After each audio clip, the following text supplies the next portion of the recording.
Well, it's quite a clunky term, but this special purpose vehicle is essentially a tool or an instrument to facilitate financial transactions. It's to make it easier, if you like, for European companies like Unilever or Nestle to make sure they get paid when they're exporting to Iran and vice versa. And it's not the first time that we've heard talk about this special purpose vehicle. In fact, back in September, the European Union's Foreign Affairs Department, Federica Mogherini, the Foreign Affairs Chief, already put it in writing and said that her team would be working on this over the next couple of months. Now, that's set to be discussed today at a Foreign Affairs meeting here in Brussels, as well as a wider statement on the Iran nuclear deal that will feed into a European Union summit taking place here in March. And another topic set to come up today in that meeting, rather contentious, is an upcoming meeting that will be taking place in Warsaw, in Poland, co-hosted with the United States of America, with the administration of Donald Trump.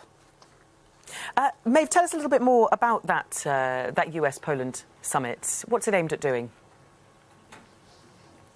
Well, it's a little bit mysterious because it's not on the official EU agenda that we receive here in Brussels. It's co-hosted by the State Secretary, Mike Pompeo, and Polish authorities. And the focus of that meeting is the Middle East peace process. But when you speak to diplomats here in Brussels, they said they're not sure if they'll be attending that meeting. They're not sure what the exact intent of that meeting is. And Federica Mogherini, for her part, that's the EU Foreign Affairs Chief, she said that she had another event on that event, but on another event on that date, on that occasion. It is, of course, just before the Munich Security Conference will be taking place here in Germany, and that's why the State Secretary will be in Europe. But there's concern here among diplomats that having such an event like this, co-hosted by an EU member state like Poland, is just creating disunity when it comes to foreign affairs among the EU 28 member states.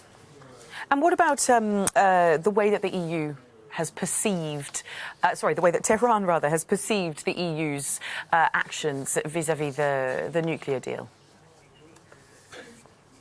Well, with a lot of frustration and running out of patience, as you've seen from probably tweets by Iran's Foreign Secretary recently, Foreign Minister Javad Zarif, he said when he heard about that meeting that will take place in Poland that there should be a reminder he wanted to give to hosts and participants of this anti-Iran conference, that those who attend it show that they're either dead, disgraced or marginalised, and that Iran is stronger than ever. He called this kind of event an anti-Iran circus. So that's why we'll see today France prioritise really finalising the details of this special purpose vehicle to make sure the nuclear deal that the Europeans worked so hardly and so carefully for a number of years to try and maintain doesn't die in the hands of the US administration and Donald Trump.